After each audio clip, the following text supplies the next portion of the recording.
High protein versus low carbohydrate.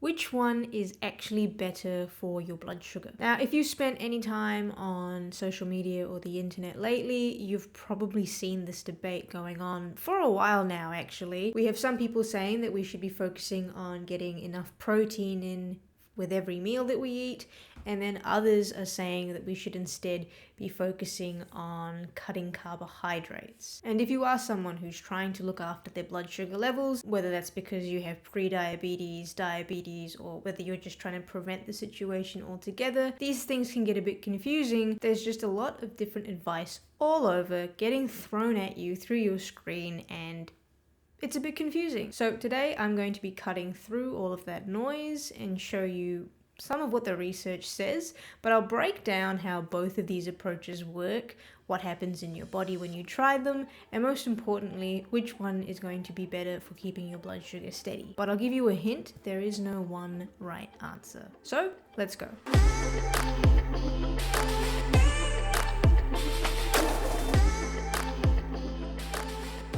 So before we actually get into the whole protein versus carbohydrate debate, let me quickly explain what is happening within your body when you eat different types of foods. So when you eat carbohydrates, so that would be things like bread, rice, fruit, even sweets and lollies, your body will break them down into their smallest form. This tends to be sugar.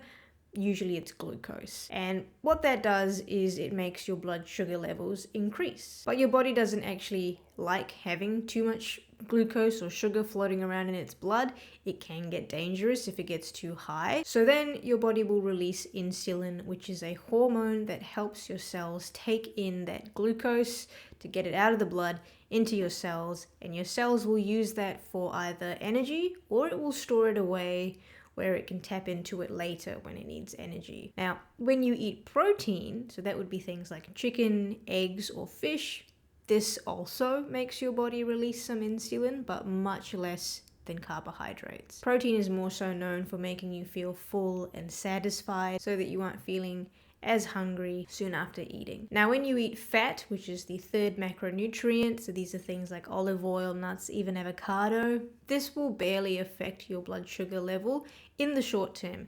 Now, in the long term, that is a completely different story, but that's not what this video is about. Over time, if you are constantly eating lots of carbohydrates and your body is needing to constantly pump out insulin, things start to go wrong. Your cells start to respond less to that insulin, less glucose will go into your cells, and what happens is your body needs to make more and more insulin to get the same job done. And this is called insulin resistance. It is actually the root of most blood sugar problems, and your body will eventually get too tired from making all of this insulin. It won't be able to keep up, and that is when your blood sugar starts to creep up and up and up. Eventually, you could get diagnosed with prediabetes or even type 2 diabetes. Both high protein and low carbohydrate diets aim to fix this problem, but they actually do it in completely different ways, and that's what we'll be talking about now. So let's start with the high protein strategy. Protein can actually help you in quite a few ways. First of all, it will help you feel full for much longer than carbohydrates usually do. So think of it this way. If you have a big bowl of cereal for breakfast, you tend to be hungry maybe in 2 hours' time. But if you had a higher protein breakfast, maybe eggs, then you may not even think about having more food again until lunchtime. So you're going a longer amount of time before you are feeling hungry again. And this matters because when you aren't constantly hungry, it means you're not constantly reaching for snacks. And snacks, they can be high carb, they can be very sugary, and they can spike your blood sugar. So if you have more protein, there's less chance of that happening and you consume less of those high sugar snacks. But the second thing is protein has a much more gentle effect on your blood sugar when compared to carbohydrates. So if you swap out some of your usual carbohydrates for protein, you can get less blood sugar spikes, which means you can avoid the blood sugar crash that inevitably comes from those spikes, because usually you'll have something high carbohydrate, maybe high sugar, you might actually feel a little bit of an energy spike, but then shortly after, that crash will happen as your blood sugar actually falls back down. Now, the third thing about protein, which is my favorite thing about protein and something I talk about constantly on this channel, is that protein is very important for your muscles. But why does this actually matter in terms of blood sugar? That's because your muscles are pretty much known as glucose sinks. What this means is that they use a lot of glucose and that takes the glucose out of your blood. So that keeps blood sugar low. So the more muscle you have, the better your body can handle whatever carbohydrates you actually throw at it. And protein is essential for growing and maintaining that muscle. So like all things, I like to see what the research actually says about it. And in terms of protein and blood sugar, there have been some studies that look at people that have insulin resistance. So they're not quite having diabetes yet, but their body isn't responding to insulin anymore. And they got these people to try high protein diets for a time frame of about 1 month to see what happens. And what they found is that people that try these high protein diets who have insulin resistance can improve their situation by 30 to 35%. Now, the people in these studies, they often reported that they felt more steady throughout the day. They didn't have as many of those 3 p.m. crashes that many people have, and they didn't have late night cravings for, again, high carbohydrate, high sugar treats like ice cream or biscuits. So there's potential for some really tangible results there that could impact your day to day. And most of those results are coming because the increased amount of protein is keeping people feeling fuller for longer, and so they're reaching less for those high carbohydrate, high sugar foods. So now let's move on to the low carbohydrate approach, which takes a more direct route. The thinking is pretty straightforward here because if carbohydrates are what spike your blood sugar and force your body to push out insulin, then if you eat less carbs, there will be less of this issue. Honestly, it does make a lot of sense. If your body is already struggling to handle carbohydrates, if your insulin isn't working as well anymore, then asking it to process a big plate of pasta is like asking someone with a broken leg to run a marathon. You're not going to get very far. Now, low carbohydrate diets, they range from moderately low, which is where you maybe get 30% of your calories from carbohydrates, to extremely low, which is where the ketogenic diet sits. And this is when you might be eating less than 20 grams of carbohydrates a day, or getting less than 5 or 10% of your calories from carbohydrates each day. If you're wondering how low that really is, most people get about 50 to 60% of their calories from carbohydrates a day. So pushing it down to 30% even, pretty low. Pushing it down further to 10%, quite extreme and difficult for some people. So again, what does the research say? Well, one study actually looked at people with more severe weight issues, and they followed a low carbohydrate diet for, again, 1 month, about 4 weeks. These people actually had improvements to how their body responded to insulin. So that is a pretty drastic change. That's almost reversing the problem. And what they also found is that when these people were on the low carbohydrate diet, even when they ate carbohydrates, their blood sugar didn't spike nearly as high as when they were eating a diet that had overall higher carbohydrates. And it came back down much faster as well. So again, we're seeing these improvements in how your body is handling blood sugar and how it uses insulin, which is really good. And again, people that were on this low carbohydrate diet in these studies, they reported that they felt that they had more consistent energy throughout the day. Again, no more of those afternoon slumps, no more of those cravings for high sugar snacks. And many people also found it easier to lose weight, which again, weight loss helps with blood sugar control as well. So what you'll actually notice is that the effects that people were feeling with what they were reporting back were quite similar with the high protein or the low carb diet groups. Here's the thing though, in real life, these approaches will probably often overlap with each other. So if you're eating more protein, you will naturally be eating fewer carbohydrates because you're probably replacing some of those carbohydrates with protein, and you'll be feeling fuller. So overall, you'll probably be eating less anyway. And on the flip side, if you are trying to eat less carbohydrates, you will probably be adding more protein to make up the difference. So I think most of the time, if you try either approach, you'll end up doing both. What you'll also notice is that both approaches will include focusing on whole, real foods instead of more processed foods. And again, that does a lot of the heavy lifting when it comes to health benefits. The quality of food that you're eating makes a large difference. And so what I really want everyone to understand is that the best diet for your blood sugar control is the one that you can actually stick to in the long term. When we look at research, we find that most people struggle to stick to a diet, and this is any diet, after about the 6 to 12 month mark. So we get really good results when people stick to them for the first few months, But then the longer it goes, especially approaching the 6-month mark, people tend to taper off, and when you're not following it properly, you're not getting the best benefits. And what I've noticed is that people can have really great results on a high protein diet simply because they find it easier to eat meat and eggs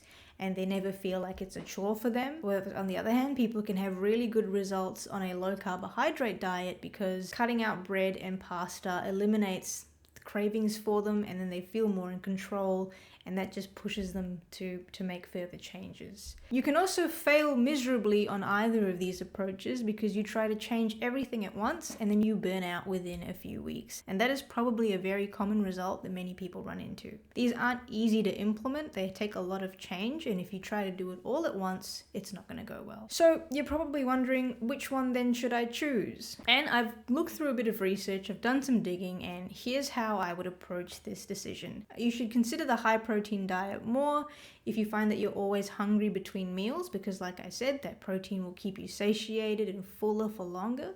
If you're trying to build or maintain muscle mass, which is just good in general, and protein is essential for that.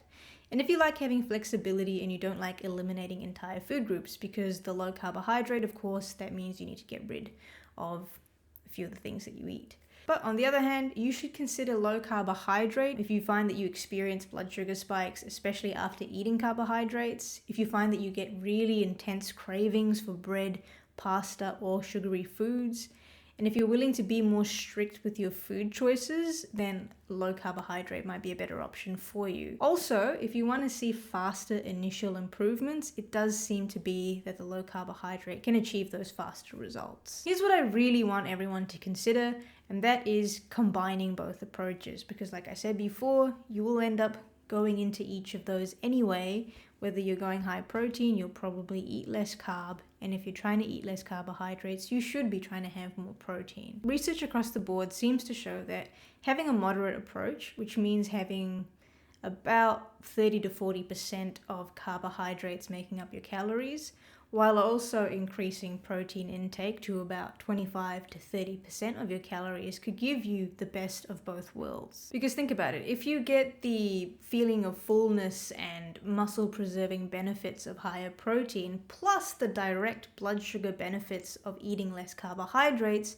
then you're really attacking the problem from multiple angles and getting the best benefits from both. What I've also noticed is that both high protein and low carbohydrate diets, they tend to work because they help people lose weight. And weight loss is actually one of the most powerful things that you can do for blood sugar control. Because even just losing 5 to 10% of your body weight, which ends up being about 4.5 to 9 kgs if you weigh 90 kilos, that can make a drastic difference in how your body handles sugar. And this has been shown in research multiple times. People who lose weight see improvements in insulin sensitivity, and that means how well your cells respond to insulin.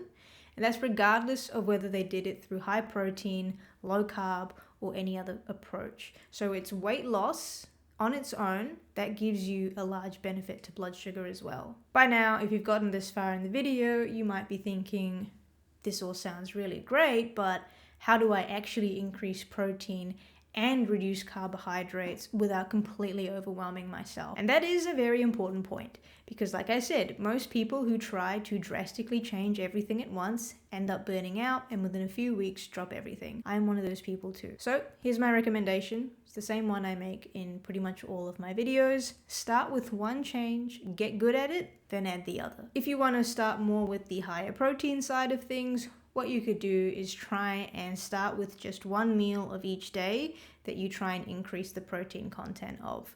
So that might be breakfast for some people. Maybe you've noticed that for breakfast you're not getting any protein. You could try and see about adding some eggs to it, maybe even Greek yogurt. If it's lunch or dinner, try and see whether you're having low protein in those meals, and then if it's low, you can try and add, again, more meat to your lunch or your dinner. And once this feels natural, after 3 to 4 weeks, you've really got that down packed, you're really increasing the protein in one meal, then you can start adding it to the rest of the meals. And then once you have that sorted, you can focus and think about your carbohydrates and where you might want to reduce that. In terms of reducing carbohydrates, it's actually good to start with the more refined carbohydrates first. I always like to point people in the direction of soft drinks. If you're having a lot of soft drink, that's probably the easiest place to start. Well, not the easiest place, but the most simple place to start.